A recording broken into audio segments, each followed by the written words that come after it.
So this is season 2 of We Are Here, and we are here with a former council, minor chief, Ellery Starlight. If you want to introduce yourself, that would be wonderful. Tsuut'ina Xakiji Nations Tsuut'ina or Xakiji. Happy to be here. Happy to share some of the things I've learned over my years of existence, I guess. So, yeah. My English name is Ellery Starlight. Middle name is Sydney, named after my uncle. So I gotta get my uncle in there somewhere. So we are so happy that you're here to share with us. We are wanting to dive into the area of warrior, what it is to be a warrior and warriorship.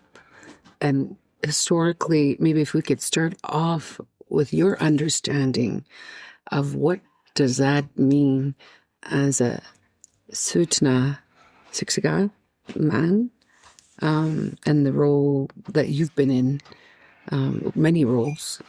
What does that mean to you? Wow, that's a huge question. Because it's layered, okay? Growing up in the 70s and the 80s as a young chap back then,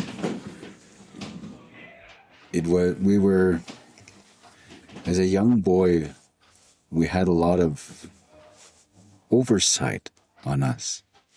A lot.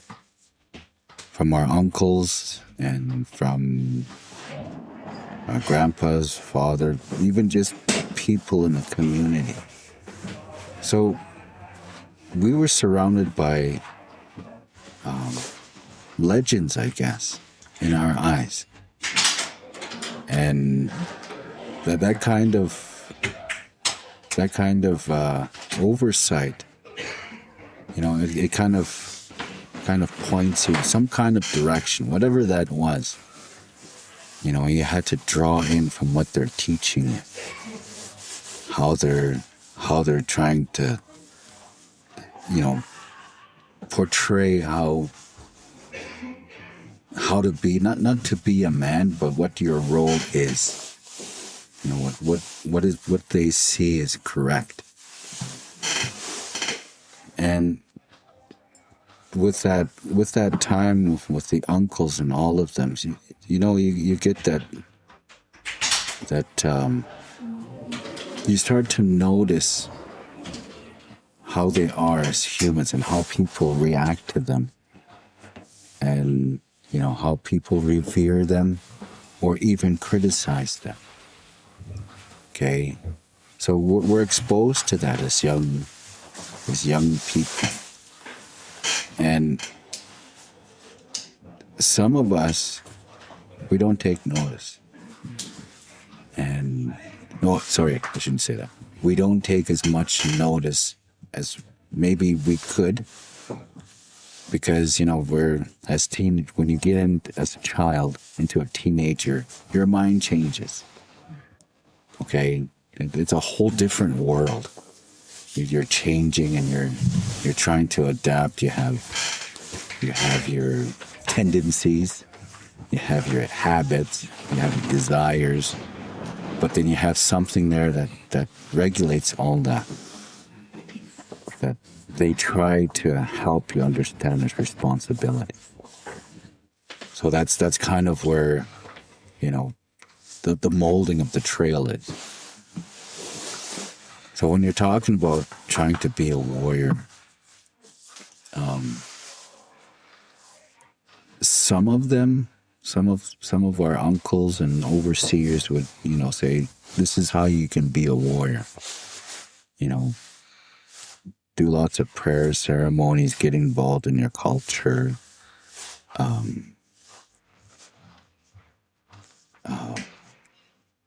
Go snagging. So there's a balance in there, eh? So we can't just talk about one segment and say it's only like this. But you're a teenager. You're trying to get into some kind of get through it, I guess. Get through being a teenager. And you're guided through with the uncles. Some of the guys I grew up with didn't have the uncles. They didn't. Some of them ignored the oversight. And some of them came out extremely strong. Like very strong. So whatever that mix was into adulthood, I didn't know at that time, but at that time we were seen as the young guys coming up. We were the ones with fresh ideas. We were the ones that, had to occupy a world now. So in that sense, a lot of the older generations didn't like the new ideas and the thought processes we had. A lot of us were, seen as lazy, rebellious. And some of us were actually seen as dependable. So there's a mix of all of that.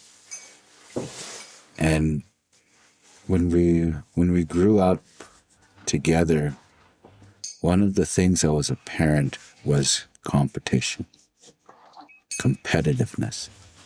It's inherent in all of us. More so I've seen and I've experienced with the boys. Okay? In only the world that we exist. Now, I don't know about the girls or the ladies, whatever competitive world they had there. We're just observing from outside their world, I guess. There were things that were missing in a communal or parental rearing. Because we've always heard that, it takes a community to raise a child.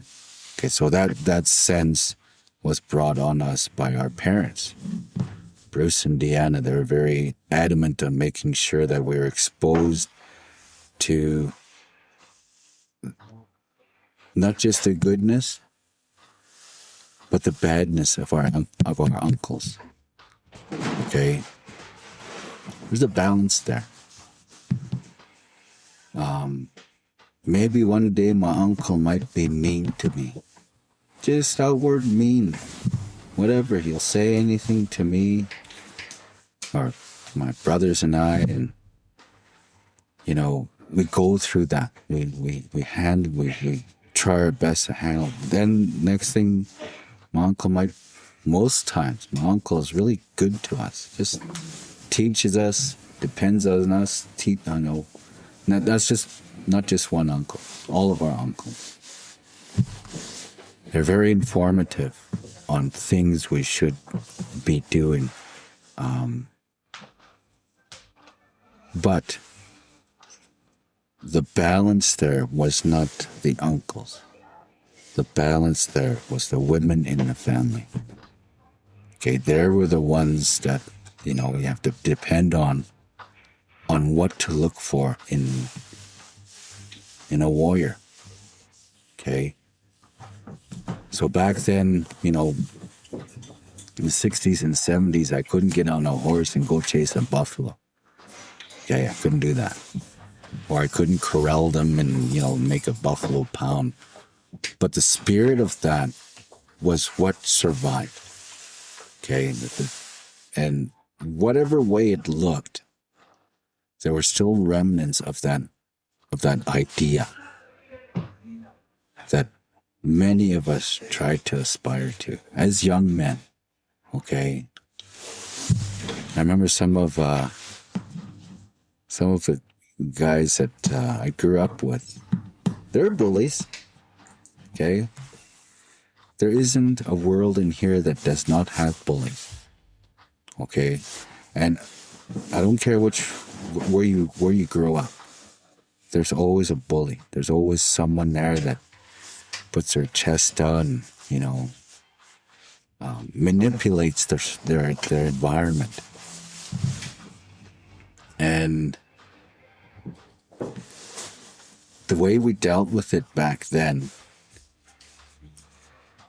we had to match it. What does that do for us? If we didn't match it, then we went along with it. Okay? So it turned into, which warrior are we going to follow? Right? That's the way it used to be. Okay, it's changed a little bit. Okay? Where there's less uncles today that are willing to contribute.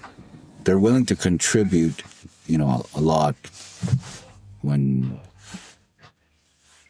I would say, when it is time. But it's not as consistent as it used to be. And we can go into multimedia and all of that, and Xbox and PS5 now.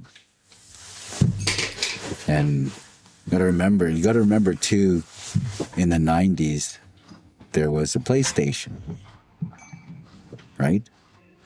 So that whole generation of multimedia, and, I'll set that aside for now. Go back to when I was young. So there was competitiveness. We had to, if we got bucked off the horse, our uncles were right there. Come on, get back on him. What's the matter with you? Just crying, just running away. Get back here. My dad, as an example, before we got on the bus, our first years on grade, kindergarten, all of that, our bus driver was late Chief Gordon Crocha. And my dad told him, if my boys step out of line, you have my permission to deal with them. And most parents started telling them that. So he was pretty strict on his bus. And in some cases he used some methods that are not acceptable today. I'll just say that. But what it provided was a limit to your behavior. Okay, so that limit was it was universal at that time in the 70s. You can actually, if you stick your finger through it, you can actually see your finger being doused by something that's not acceptable, I guess. And over time, it just diminished. For a time there, it I wouldn't say it evaporated or anything like that. It was still there. We just had to navigate the different levels now of the acceptability and responsibility. So it changed everywhere. Back in the day, and it's an evolution that we're experiencing today with warriorship. Okay? If you go to hockey, for example, okay, it used to be win, win, win, win, win. Okay? Then it turned into, well, let's try your best. Then it turned into, well, you participated. That's good. Okay? But when it comes to keeping the idea of somebody that's going to strive, get the best out of themselves, get that standard and level of achievement, I guess, then there has to be that competitive, there has to be that push. There has to be. If there's not a push, then you have regular people That's it. That's all you got. I'm not saying it's bad. Kind of sounding that way, but what I mean by that is if the people and the expectations are just good enough, then, and the people expect just good enough, then that's what you got. They're happy there. If they're all happy there, then, I respect it. But if you have a vast majority that don't have those disciplined humans, I guess, men and women, then they don't have that standard to make things better or stronger, I guess. Because we can't measure better, because better is different than everybody else. It's much more effective when you're stronger. So how do you get stronger? You depend on your warriors. You build your warriors that way, whether they're men or women warriors. Because a long time ago, warriors were also women for us. Our women went out there and they killed men. And we weren't afraid of anybody. And that's the way it was for us, because we had to survive. There's very little of us back then. And, making those kind of tracks, surrounded by lots of Blackfoot, okay? You have to be accepted. If not, you're going to be swallowed up. So that's how, that's the strength of Tsuut'ina that I see. I often say that we're stubborn, and people don't like the word stubborn, eh? But to me, that also means determination. Okay? That also means a steadfast thought. And back then, I'll give the example of the ring road. Okay? Just as an example. They came to us originally back when they established the Department of National Defense here, 1909. And so there was a push to sell this area where we are in the casino. We call it the 940 because it's 940 acres. And we rejected it. They almost got us to signing. Okay, just about. Then after that, we said, no, we're keeping the land. Same thing in the 50s. Almost signed it. We said no. So the land stayed with us. And still, to many of us, bullheads of words, a warrior, a tested and proven warrior said, I'm never going to sell the land. Okay, so that still resonated in our minds. So when a warrior's words and actions are there, it builds that part, that segment, that legacy as a stone in all of the warriors' hearts. So that's what you keep in. It came to right down to a vote where all of the details were starting to be talked about and kind of finalized. We still said no. That was 2009. So since the time of the army coming in, D&D, all those years we said no. Finally, the nation saw that they got about the best deal of that time. It wasn't the best. I tell you, it wasn't. We still could have got more. There could have been more sanctions or allowables in that agreement. But at the time, there's a larger push from the people because they were a lot more informed. They were actually given the agreement to go through. They would, if there's any questions, so it once the warrior is informed, then warrior goes. Usually. So that's why, the vote went through the sound, the lines. We all knew what we were doing, all of us. I mean,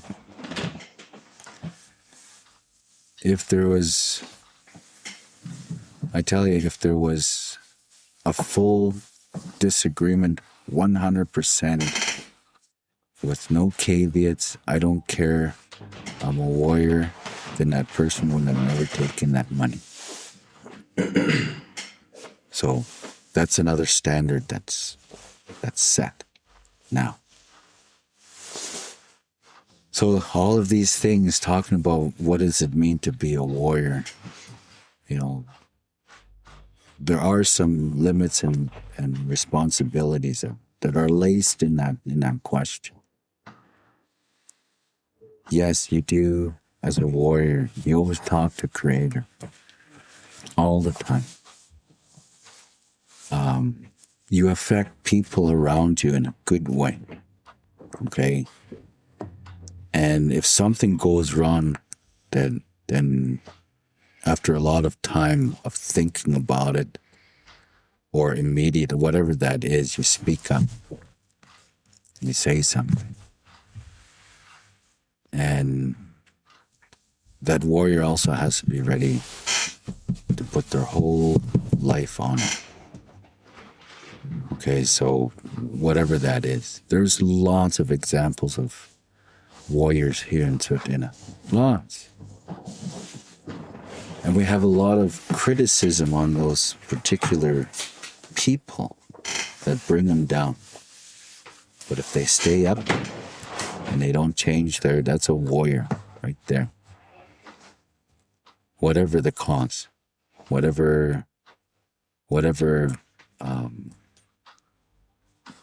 trials they face that could take them off their stance. There's lots here. And we tend to try to attach that to leadership. Okay. We're not just there yet. There's a lot of warriors that are in leadership. Lots. I can name them all. And there's some that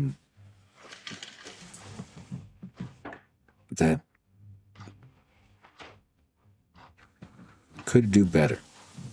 I'll just say that. And they could do better. So if there's a set standard of being a warrior, then tell the men, tell the young men, teach them, give it to them, nourish them that way with all of their, because I guarantee 100% there's not a man alive without a mistake. There isn't, not one. I've made lots of mistakes. There's times when now I think about I should have stood up for somebody. I should have. And, those are things that, as warriors, we take humility in.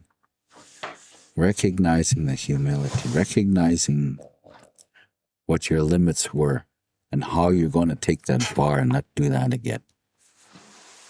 So that when you are admired by somebody, you can count all of your mistakes and guide them through those mistakes. Tell them, this is what I learned. This is the headache you don't need.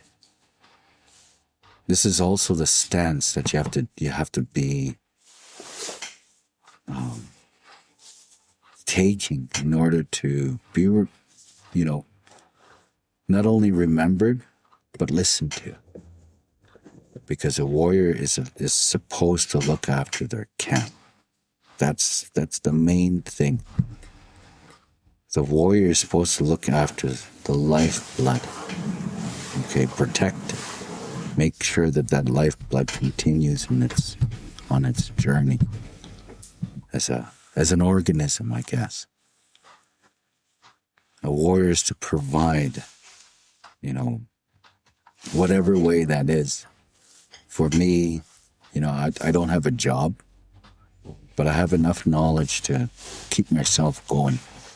I can work with my hands. I can make artifacts, traditional artifacts. I can bead. I can talk a person's ear off, for example. All of those. So I'm able to make it on my own. I'm not dependent on something else, somebody else. Those are the men that I recognize. Okay. It's kind of funny too. The ones that are actually able to make it on their own, those are the ones that are criticized a lot. We're not giving them the accolades that it's not that they desire it. It's just something that they've worked for. Like if we have somebody on the reserve that has a successful company, our tendency is to beat that person down because we see everybody doing it. Well, that guy, he shouldn't be doing that. Like, for example, that guy shouldn't be doing that to the land. We shouldn't. And then that person is, okay, that's right. They shouldn't be doing that to the land. They shouldn't be providing for their own family. They shouldn't be on their own.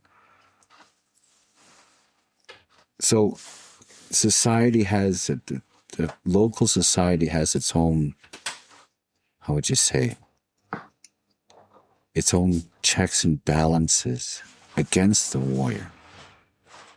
So being a warrior in Tsuut'ina today, it's kind of all over the place. Back in the 70s, you got men and warriors that actually worked. If they didn't work, they died. That was the world back then.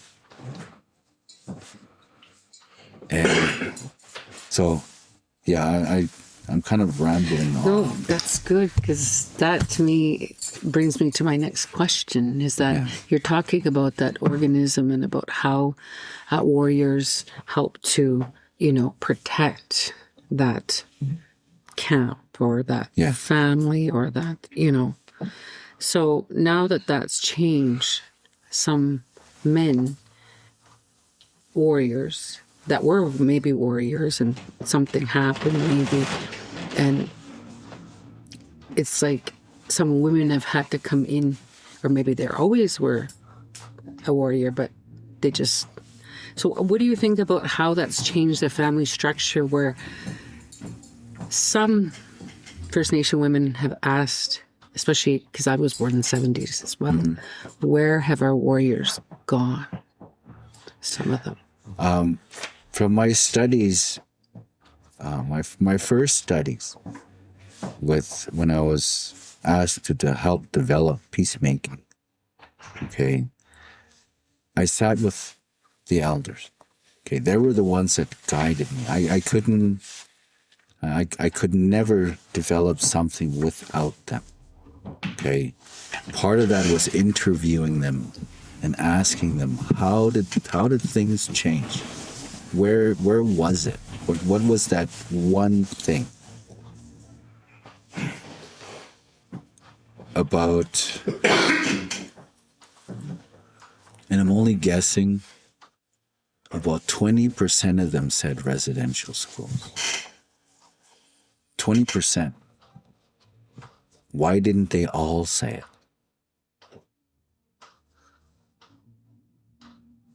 And a lot of people are going to be upset with me for saying what I'm about to say.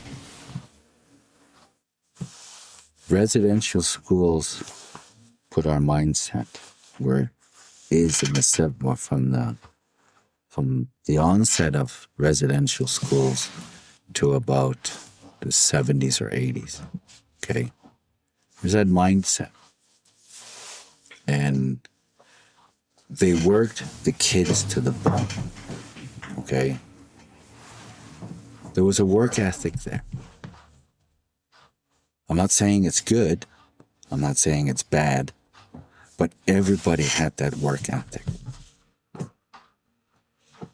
When it came to the time of everybody's right to have social assistance, when was that? In Tsuut'ina, it was 1964. Okay, income support started in 1960s, but at that time, it was resisted because it took the workload off of the man or the woman, okay? And the rules were very strict then. It wasn't just supported by the community, it was also supported by the residential schools, okay? The women had their roles, the men had their roles, okay? There was still this story of women being warriors as well, but they were forced to be women, okay? That was set. As time went on, okay, you had angry people coming in from residential schools, okay? A huge percentage of them became dependent on addictions, alcohol, cocaine, whatever that was. And that was an attempt to forget what they went through. But then they started having families. What was missing in that circle? What was missing and was replaced was the residential Christian ideology of the roles. And, we're now sitting during prayer today because we've kind of taken away the Christian's way of praying, standing up during a prayer. Okay, that we're starting to get away from that. I'm jumping ahead. So everybody's right to have social assistance was there. And I guarantee the reserves automatically, every single human being on the reserve was eligible for social assistance because we're impoverished. Okay? There were stories back then of how we used to work the fields and get a huge yield, which is better than our neighbors, and they wouldn't allow us to sell our product in the market. So we were segregated out of the economy. So our men, what is the use of, going there and swathing or scying a whole field if we can't even sell our product? We actually had to make deals with local farmers just to get our product moved at a lesser cost. So we couldn't build wealth as a warrior in our communities. Okay? After 1950, yeah, we could do our vote for the local government and, sell our product. But by that time, we're already bombarded as a warrior, beaten down. 14 years later, think about that. 14 years later, we're able to get income support because we're already impoverished. So, human nature, what does that do for us? A lot of there were stories from our elders where the woman had enough of their drinking that they were able to make it on social assistance and they got rid of their husbands. Okay? The 80s came. Electricity. 1972 was the first modern homes in Tsuut'ina fully built, furbished. The only thing they didn't have was the flooring and the paint. So at that time, my parents had to, put in their own flooring and paint their walls and everything. Actually sand it down, then paint the walls their own way. and then start building on their homes that way. They built quite a comfortable home. It was crowded, but my dad was able to get that going because he was taught the old way. He was made to work. He was made to do all of that. And by the time we were young, to the 80s, we had 300 head of cattle we were looking after. And, we were taught all of that. And then I went off to college. My brother went off to college. My dad couldn't find any hands to help him. So his business and cattle went down. Because we were off. We were doing our own thing. So my point being, when these things started happening on the reserve, the timeline that we're going through, it started to kind of take off those layers of being a warrior.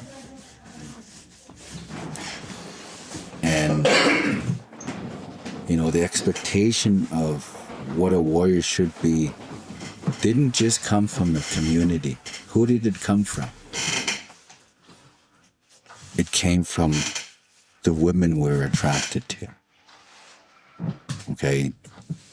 Even some of the men were attracted to other men. There was still that expectation of how to be a man. Okay? It still existed, how to be a man first or a warrior. So human nature still had a lot of support behind the strong ones. It still had it. Okay. So some of my peers that were very strong, they were out there, they were making things happen, they would fight, and they didn't care who they fought. We aspired to those guys that did those things, that took the risks and did that. But they were often left alone. They weren't supported the way they were supported back then. Oftentimes, and a lot of times, we lost them.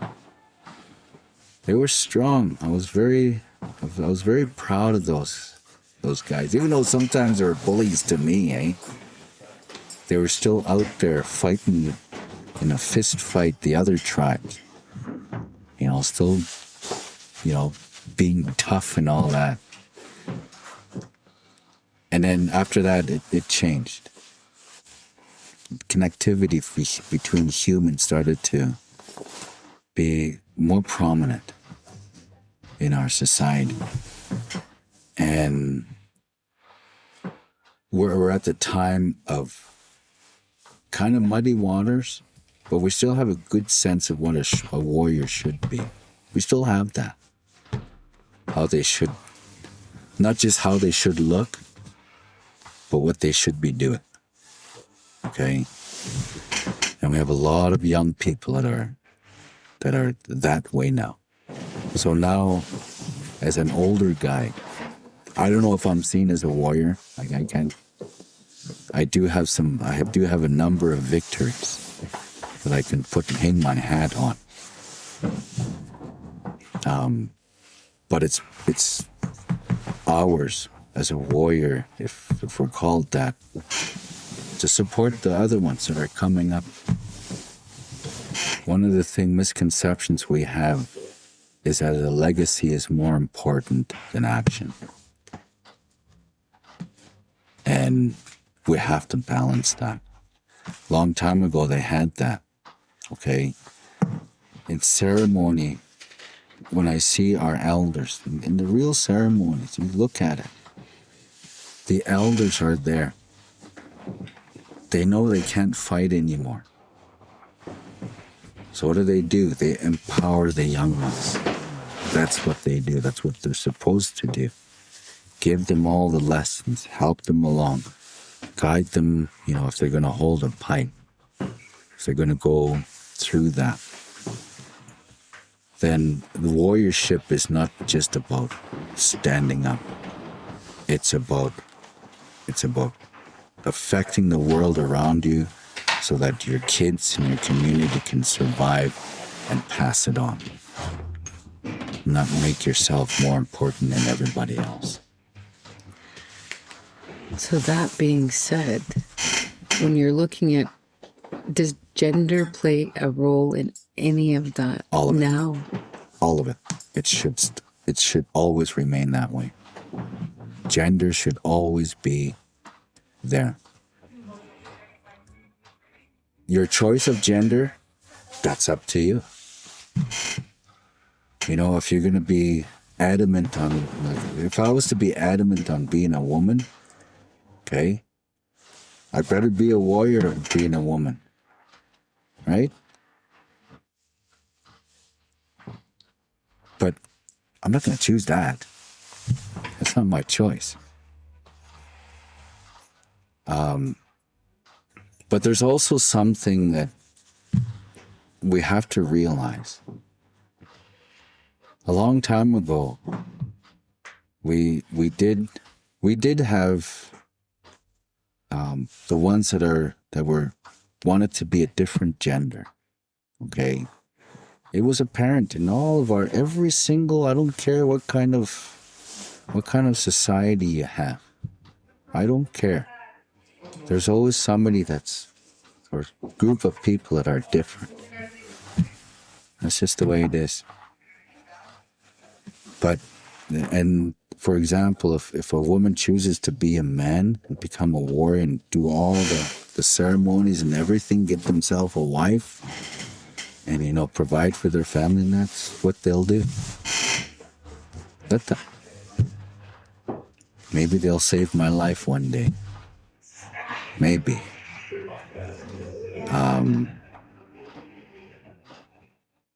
Maybe they won't. But if for example, this is kind of where it gets, and I'm going to place my thoughts here. If you have a born man competing against women, then you better make your rules a little different. Because genetically, a man will always overpower the physicality of a woman. Okay?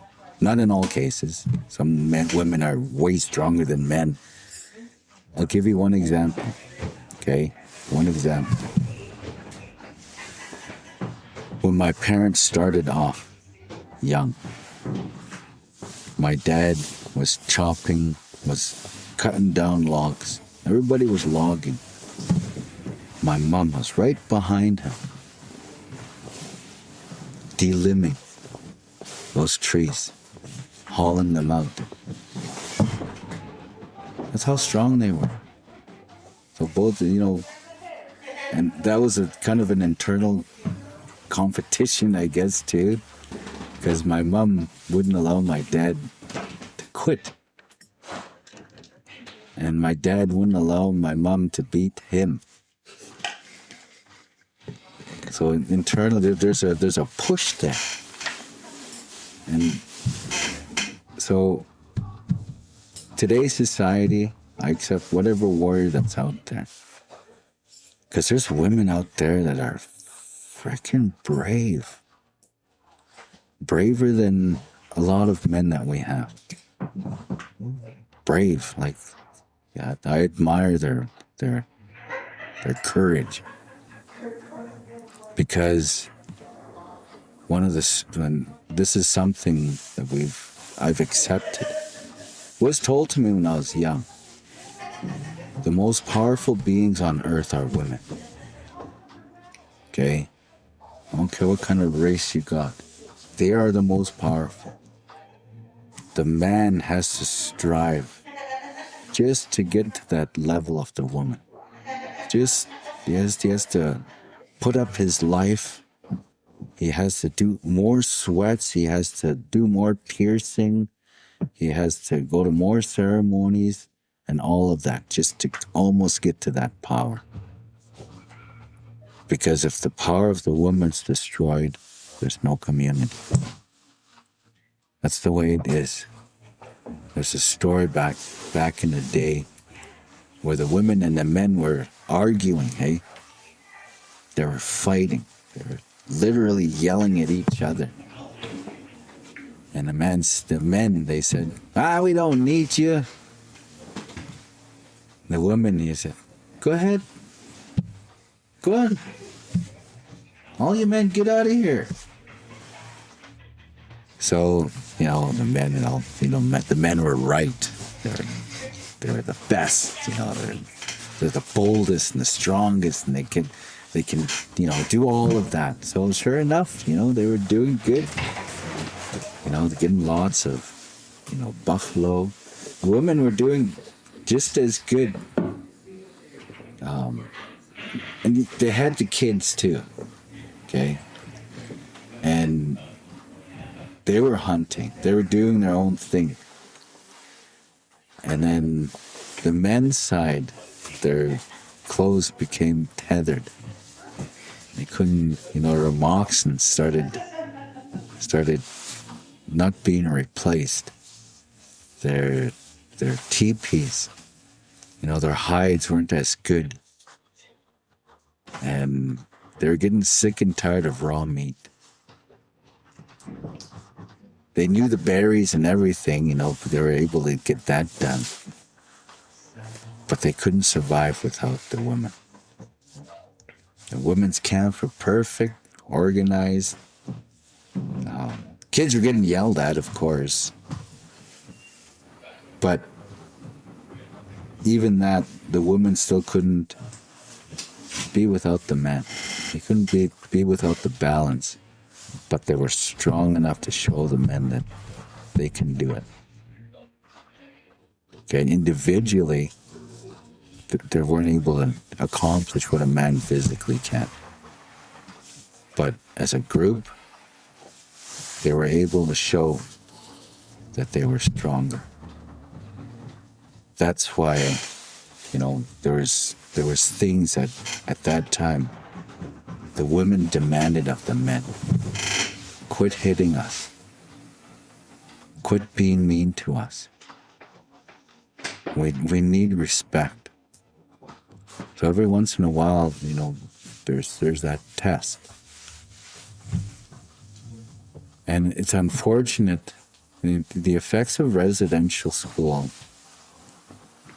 has affected the mindset a lot. Lots. Okay? Back in the day, before residential schools, the existence was manageable. Okay? There were roles that were there that everybody fit into to make things work within their society. Of course, it wasn't written down like they have with the texts of Europe, but it was the practice. It was the whole practice. It was the whole thing. It was this. It was. We say we tried to help other cultures help them understand how it was for us. Okay, we can say a story survived for many, many, many, many centuries. Okay, and other cultures will say, "Well, how is that?" Because you don't have it written down. It was the whole thing. It was a whole practice. Every single day, that was the life. You lived it.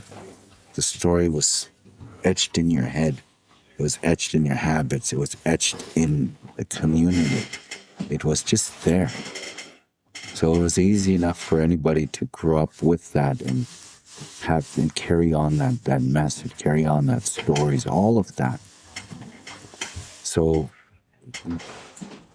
when we get to today's day, it's all imaginary because residential schools replaced it all. They replaced the practice, they replaced the ideology, they replaced the habits. So it's a matter of time now. I'm so glad our elders back then were that strong, warrior enough to risk being put in jail or risk being killed. Those are warriors. They're willing to give up their life, their habits, just to keep that ideology as best as they can. And they did. Because today, I'm not saying, the human being of Christianity, that's the one. Those are the destructive ones. Christianity itself, the story, Jesus was a warrior. And they kind of manipulated the message along the way. That's thousands of years of manipulation. So my point being is that we made it through. We made it. Today I have braids. Okay? With all of the bombardment of kids calling me a girl, making fun of me, pulling on my hair, getting in fights because somebody touched my hair.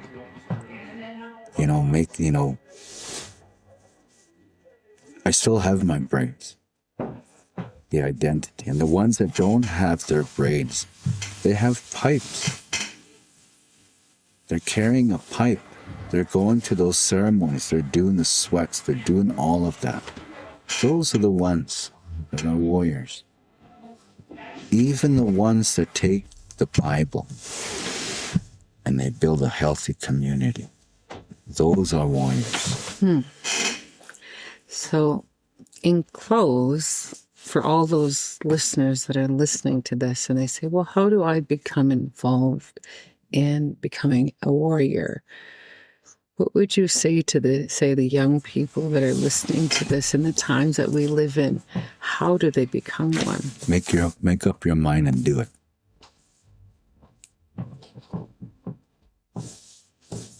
Just make up your mind. If there's anything to follow or anything to aspire to, all of those previous warriors that you're aspiring to, those ones that you hold up, there's lots today. I can name them, but I'm forgetting the rest. That's my problem. There's so many of them.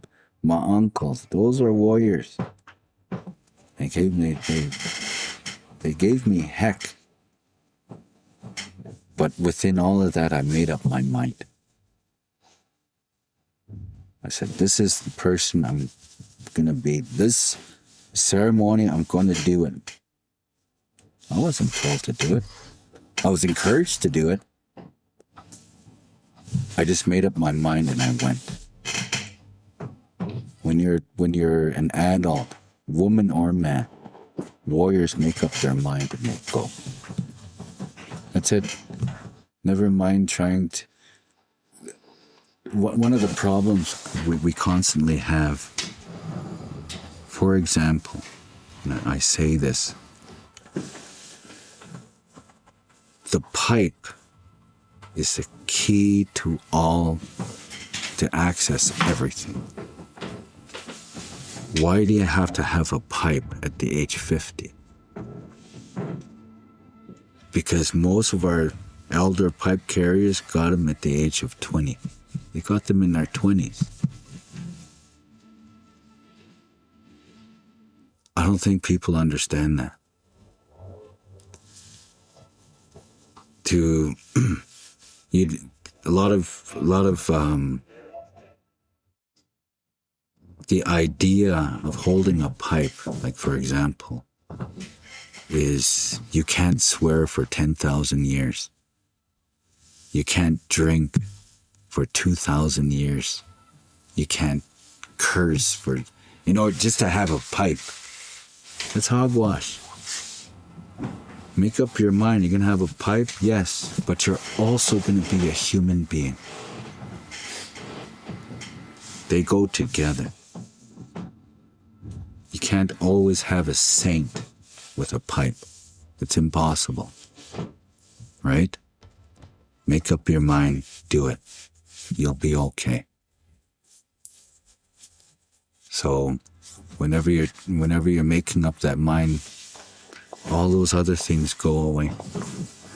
One of my heroes is my older brother, Joe. He doesn't, a lot of times I don't agree with him. A lot of times he makes me upset. But when he makes up his mind on something, he does it. Right?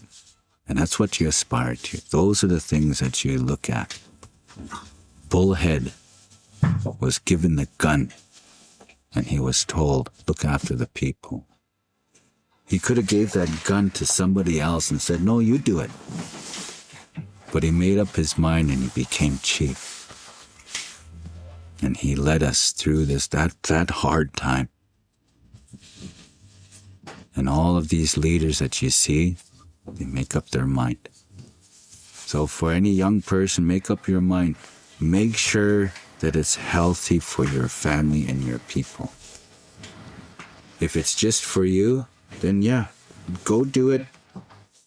It's usually what Canadians do. Right? So I hope that helps. That is just something that I'll be thinking about tonight and into the future. So thank you. That was, to me, soul-opening, spirit-opening, and we're so grateful to have you here and to be sharing what you just shared. I think that a lot of our listeners will get so many things from this interview, and we're happy to roll up 10 episodes of season 2 of We Are Here for all you listeners on Spotify. We are so grateful to have former minor chief, but always a chief, Ellery Starlight. Hi, Nina Naskaman. Cheers, Gus. Cheers, Gus.